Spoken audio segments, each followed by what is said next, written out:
Welcome back to Glenville State College here in the athletic department. Back to the Coaches Show. Here it is, a Monday, October 18th, and today we have head football coach Mike Kellar. Great to have you with us here, Coach. Thanks for having me. Hey, it's always good coming in here on the heels of a victory. And beats losing. Beats losing. Big win Saturday in the battle for the barrel over at AB. Some takeaways from that contest?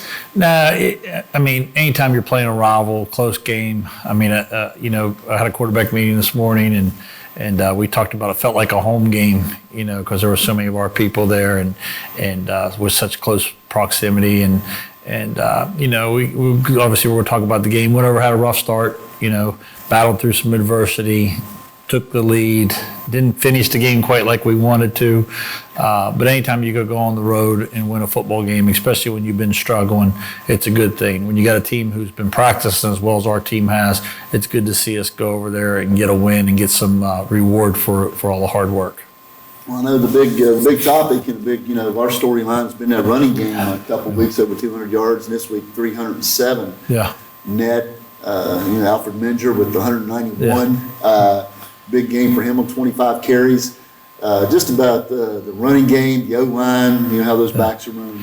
Well, anytime you run for that many yards, obviously someone's blocking somebody, and our offensive line is really starting to play well. It's kind of been a mash unit at times, moving guys around, and Josh McNeamer came back and kind of played center for us this week and graded out really well. Coach Trickett's not the easiest grader, and every one of them graded out as winners this week, which since I've been here is probably the first time that has happened. So they did a good job. They did a great job during the week with their prep. AB does so much schematic fire zoning and trying to outnumber you in the run game, and for our offensive line to be able to identify that and put all the work it took in to block those different schemes is a testament to Coach Trickett and obviously to them. They did a really good job. Ian Pomeroy graded out really high again. Brock Roby's a right tackle, did a nice job. Ryan played probably his best game since I've been here at center, and John Kelly at left guard did a nice job for us, and Roy Coppage as the left tackle. Mm-hmm. And all those kids, all of them are redshirt freshmen except for the center. He's a senior. So the other four, I think three of them are COVID freshmen, one's a redshirt freshman. So that should be a good group moving forward. Yeah. Well, I'll tell you why it was nice. A lot of sustained drives. Yeah. And really go to the defensive side. Of course, we gave them a short field right off, and they had the one big play in the fourth quarter. But really, they only had one long sustained drive that resulted in points. Yeah, and I think that had more to do with our mentality than anything. When we got the big lead, our team really hasn't had a lot of big leads, and it's funny to me. Like coaching a football team is almost like raising your kids. You tell them not to do something, but they got to find out for themselves. And we talked and coached about turning that switch. When you turn that switch off, it's hard to turn it back on. So just keep it on, during the ball game. And I think when we got the lead, I think their mentality was, well, this game's over. And whether we lost focus, it didn't feel that way, but when I see some of the things we did, it kind of made me wonder where we were at. And we talked to them about that at the end of the game, and they all understand, and we'll address it today in the team meeting and moving forward in practice. But I think that has as much to do with it as anything. But all in all, our defense played great all day. They really didn't sustain any offense other than one drive in the fourth quarter. Yeah. Well, you had of course, Seth Arnold led you in tackles again. He had the scoop and score. Mm-hmm. So you got to relive his fullback life there for a little bit. Yeah, I told him when he came off, I said, you scored more points on defense than you did when you was on offense, which isn't necessarily true, but it did bring for a funny moment. I think there were 9 tackles for loss. I think it was spread out over 7 different guys.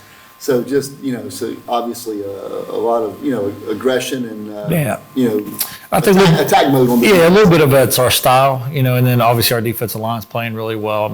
Ellis Lilly's having a great year for us at the defensive tackle spot, as is Max Boyd and Josh Carr coming off the bench, Isaiah Macklin, defensive end. He's moving in and out, but Abu Kaikai was a nice transfer for us, and he's doing a really good job. And St. Jock with the sacks and some of the edge stuff him and Marcus Hagler have done. And those guys are playing really well. Linebacker Seth's one of the top tacklers in the league. had, what did you say, 9 tackles again this week, and did a really good job, on the scoop and score play, and getting Sean Bowers back is a big part of it. And of course our secondary played really well. I mean, we talk about players of the week. We'll pass out awards tonight, and a couple of guys got dominated. Mark Shepard had a really good game at corner. Jalen Jones had a nice game at corner, and then Sterling and Penn are just, they're outstanding at safety. I mean, they get a lot of love from us in the league, but those guys they're pretty steady. Yeah, they're very good for us back there. Yeah. Well, turning the clock ahead, homecoming week here in Pioneer Land. Got one of the top teams in the country coming in. Yeah. And they'll, got a couple championships under them now in Notre Dame. Just the challenge that is ahead there. Well, I mean, we've watched them on tape. I've watched their defense or their offense on tape all season because they've been some crossover tape. This weekend, really spent a lot of time viewing their defense, and I mean, they are fast and physical, and they look like a top 20 football team. I think they're 13 in the country right now, and the regional rankings will come out later, I think today, and they're going to be in that as well. Just a good football team. Got a lot of their recent tradition's been really good. I think they've lost 2 games in the last 3 years in league, and coincidentally one of them was to us in 2019, so I'm sure they'll still have that on their mind. And then they lost to Charleston a couple weeks or 3 weeks ago. But a very good football team. They run the ball very well. They've had the same starting line since I've been here.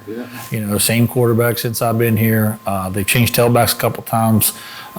But they seem to make yards with whoever they put in there, and they're really good at receiver right now. They got about 4 or 5 really good tight ends. Quarterback's a good player.